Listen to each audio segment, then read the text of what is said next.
Assalamualaikum warahmatullahi wabarakatuh.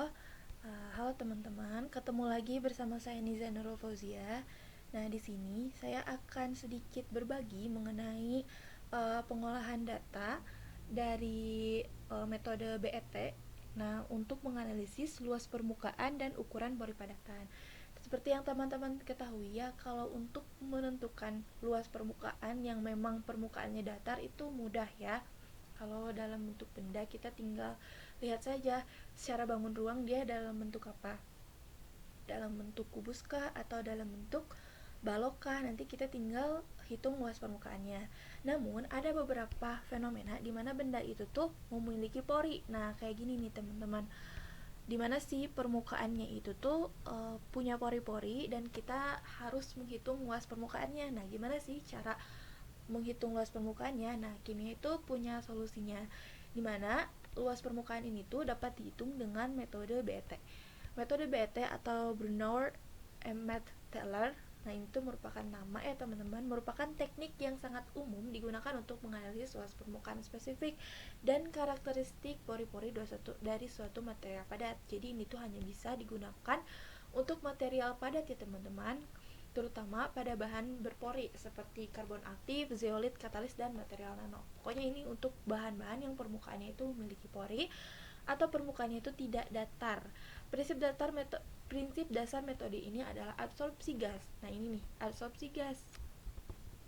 Pada umumnya biasanya menggunakan gas N2 atau gas nitrogen karena emang dia itu mudah absorpsinya itu bisa dengan kuat gitu pada material apapun gitu. Jadi sangat umum digunakan. Sebetulnya ini bisa menggunakan gas mulia seperti argon atau menggunakan karbon dioksida, tapi yang paling umum digunakan adalah si nitrogen ini. Dan yang paling penting juga diperhatikan suhunya, karena suhu ini tuh dapat berpengaruh. Nah kalau suhunya ketinggian gitu, terlalu tinggi, itu tuh akan membuat deabsorpsi. Nah kan ini absorpsi itu adalah penyerapan pada permukaan, sementara deabsorpsi itu adalah pelepasan penyerapan tersebut. Nah itu disebabkan karena suhunya tinggi, maka suhunya itu harus dipastikan pas gitu. Biasanya itu di suhu 77 derajat Kelvin ke permukaan padatan. Nah ini dengan asumsi bahwa absorpsi terjadi secara multilapis atau multilayer. Metode ini merupakan pengembangan dari teori Langmuir dan dijelaskan mulai persamaan BET. Nah ini tuh merupakan next levelnya atau turunannya dari metode Langmuir, dimana kalau si metode Langmuir itu menjelaskan bahwa absorpsinya itu hanya dalam hanya monolayer, dimana nih bisa dilihat di sini gas-gas yang berwarna merah pekat ini tuh menjelaskan metode Langmuir. Dia menjelaskan kalau si absorpsinya itu adalah monolayer. Nah kayak gini ya. Sementara absorpsi yang multilayer ini semakin merahnya memudar atau merahnya semakin cerah, ini menunjukkan bahwa ini tuh multilayer, dimana si pori-pori ini nih, pori-pori yang mendasar ini tuh dapat terisi atau pore filling, dan ini tuh merupakan teori BET. Jadi bedanya BET dengan si Langmuir itu sebetulnya ada di layeringnya gitu kan. Itu perbedaan yang mendasar. Sebetulnya ada banyak perbedaan lagi, cuman yang mendasar itu ada di layeringnya. Oke, kita lanjut ya ke gambar selanjutnya. Ini adalah mekanisme BET, di mana kita harus punya dulu benda yang berpori terlebih dahulu. Inilah benda berporinya. Lalu kita absorpsikan gasnya. Gasnya itu yang seperti saya tadi bilangnya dalam bentuk atau biasanya pada umumnya N2 atau gas nitrogen. Lalu ini mulai terisi ya, terfilling gitu, pore filling begins. Terus ini tuh lalu ini permukaan monolayer formation, dimana surface-nya itu terisi sama ya satu layer doang. Nah kayak gini. Lalu continuous pore filling, dimana setiap pore fillingnya itu akan tambah layernya, ini bilayer. Dan selanjutnya pore filling completed, dimana saat pore filling completed itu sifatnya adalah multilayer. Nah itu tuh apa ya, teori dari si BET tadi. Nah, nanti itu si gasnya itu kan ini ada yang biru ya, panah biru dan juga panah merah. Ini tuh akan mengalami deabsorpsi di mana melepas lagi. Gas-gas yang sudah terabsorpsi akan dilepas lagi dengan bantuan tadi si suhunya. Oke, kita lanjut nih. Dari mekanisme tersebut dapat diperoleh persamaan seperti di bawah ini.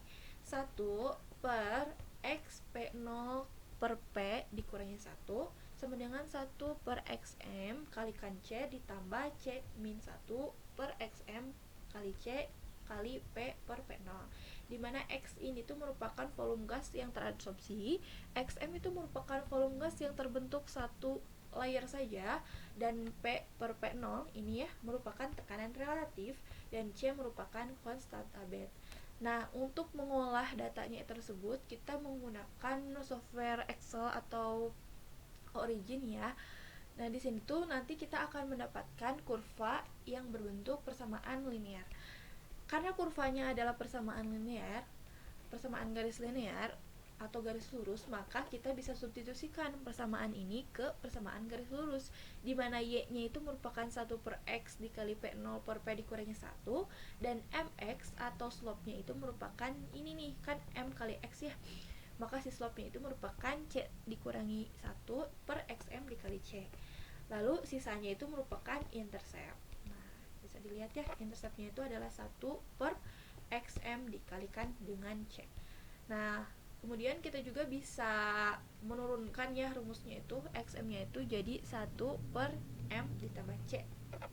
Lalu di sini kita bisa lihat kalau dari penurunan rumus tersebut kita bisa mendapatkan S total, di mana S total itu merupakan ruas permukaan spesifik. Jadi kita menentukan ruas permukaannya dalam satuan meter persegi per gram.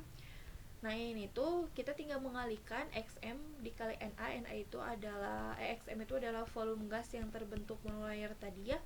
Nanti akan kita cari ya pakai rumus ini ya, 1/m tambah C. Lalu si NA itu adalah bilangan Avogadro yang jumlahnya itu atau nilainya itu 6 kali 6,022 kali 10 pangkat 23 per mol.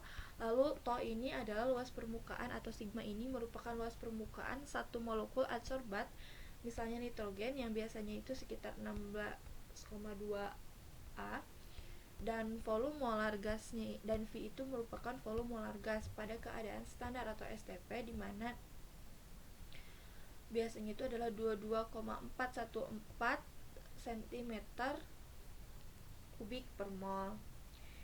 Nah, habis itu kita langsung saja ya ke mengolah datanya, karena di sini sudah ditemukan